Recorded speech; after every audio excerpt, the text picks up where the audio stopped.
Welcome back to LFC Transfer Hub, your ultimate home for all things Liverpool. Today we've got huge transfer drama and breaking news. Marc Guehi transfer news: Crystal Palace accept their captain's time at club is coming to an end amid Liverpool interest. From Bayern despair to Liverpool brilliance, the rise of Gravenberch'S. Let's dive into Reds. Don't forget to like, comment, and subscribe to stay updated. Marc Guehi transfer news: Crystal Palace accept their captain's time at club is coming to an end amid Liverpool interest. Crystal Palace realistically accept that Marc Guehi's time at the club is coming to an end, amid interest from Liverpool. Guehi was on the verge of joining the Premier League champions on deadline day, only for the deal to collapse late on. Palace acknowledge it will be difficult to convince their captain to commit his long-term future to them, and the England international is calm about his next steps. As well as Liverpool and their Premier League rivals Manchester City, virtually every big club in Europe wants to sign Guehi when he is likely to be a free agent next summer, including Real Madrid, Barcelona, and Bayern Munich. Palace and Liverpool meet at Selhurst Park on Saturday after the Reds came close to signing Guehi for £35 million. There's a sense that the defender is equally likely to leave in January as he is to depart as a free agent next summer. A fresh approach from Liverpool to sign Guehi in January cannot be ruled out. Liverpool centre-back Giovanni Leone faces months out with a torn cruciate ligament, according to Sky in Italy. However, Palace would not allow Guehi to leave on the cheap in the winter window. The 25-year-old can sign a pre-contract agreement with a foreign club in January, and a number of major European sides are watching him closely. Analysis: could Guehi be the title difference for Liverpool? It feels weird talking about the January window when it's still 98 days away, but clubs will be making plans now in preparation for what may need to be done in the winter. They'll even be planning for the summer and beyond. Football recruitment never stops, it's a 365-day machine. The January window is always about desire, desperation, and market opportunity. For most it's a reactionary window. Either poor league form or crippling injuries can be the two key reasons why clubs act at the start of the year. For Liverpool, the bulk of their recruitment was done in the summer. They spent a maximum total of £446 million and rarely do they plan to splash the cash in January. Virgil van Dijk joined on January 1, 2018, even though the deal was agreed way before that. Luis Diaz was a summer target that became possible to action 6 months early. So there is a precedent for doing business during the season.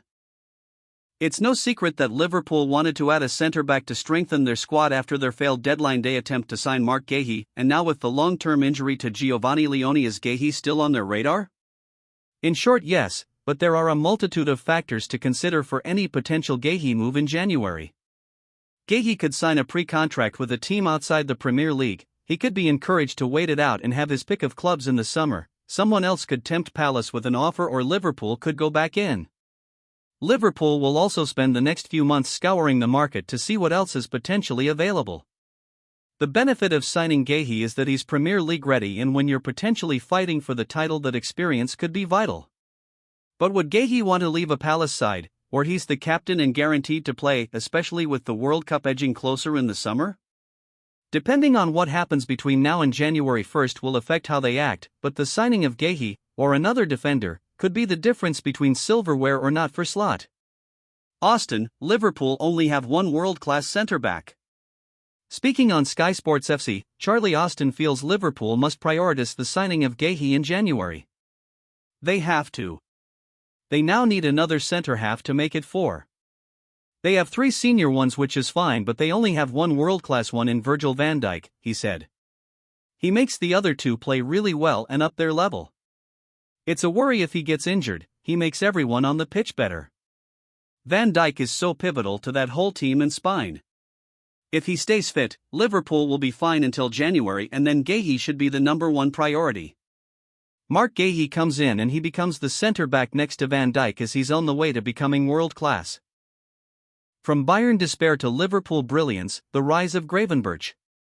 When Ryan Gravenberch'S was the newest stellar young talent to roll off Ajax's prodigious production line, he had the label of the new Frank Rijkaard draped around his shoulders.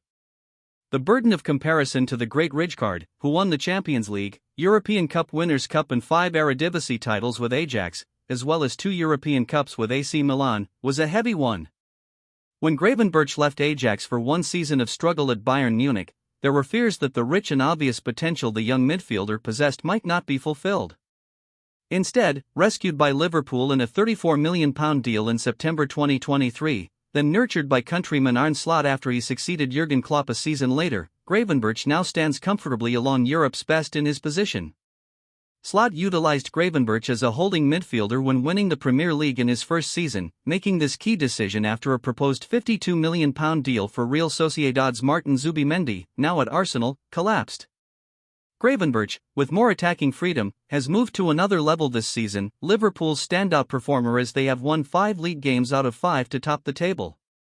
Gravenberch'S flourished as Liverpool's holding number 6 last season and, while that is still his designated role, Slot is allowing greater freedom this term to maximum effect. While his defensive numbers on tackles, clearances and winning possession are almost identical to last season, Gravenberch'S has been getting on the ball in central areas higher up the pitch in this campaign. He did not score a league goal in 37 appearances last season, but already has 2 in 4 appearances this season, including the opener in the Merseyside Derby win against Everton at Anfield. In Liverpool's 1-0 win at Burnley, Gravenberch'S had 4 shots and created 4 chances. In contrast, there were 11 league games last season in which he did not have a shot or create a chance. He has done so in all 4 games this time. Former Liverpool and England midfielder Danny Murphy told BBC Sport, "He has been Liverpool's best and most important player this season. He missed the first game at home to Bournemouth and also the Community Shield against Crystal Palace. They looked quite wide open in the Bournemouth game because of his absence. When he came back in, you could see the difference.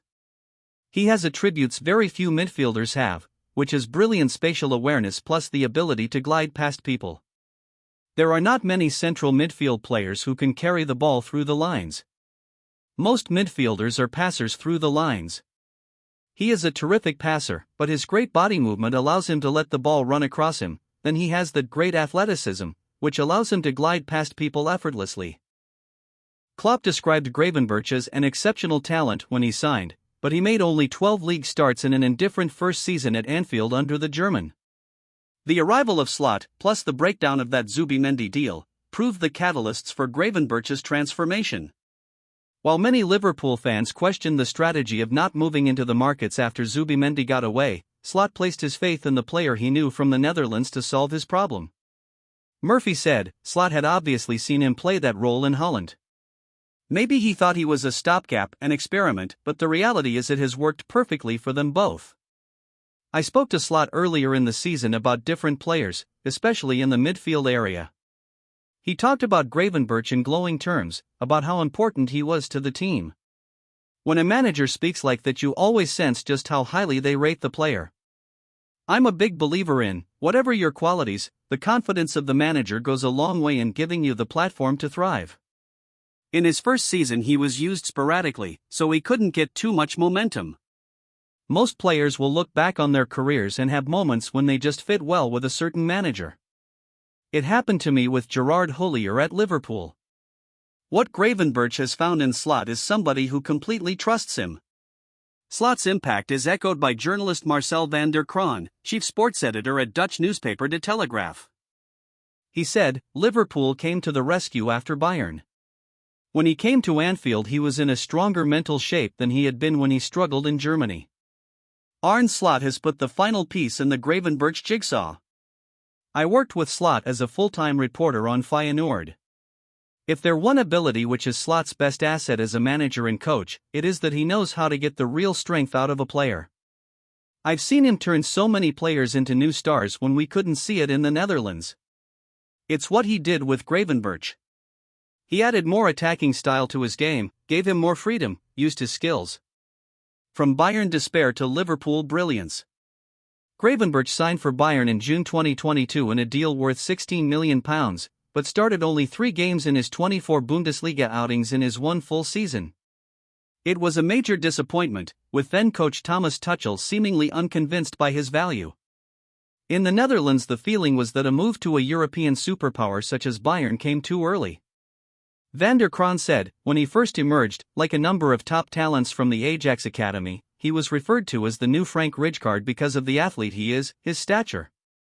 Frank Rijkaard was the top role model for a natural defensive midfielder and central defender. Ryan was strong, powerful, very dynamic. He was stronger than anyone he was facing in youth academy matches. In my opinion, that label of the new Rijkaard didn't do him any favors because expectations are high. Maybe he felt he had to live up to something and he was so young. We like to see our biggest and best talents stay in the Netherlands longer, but soon the big vultures were circling for Gravenberch.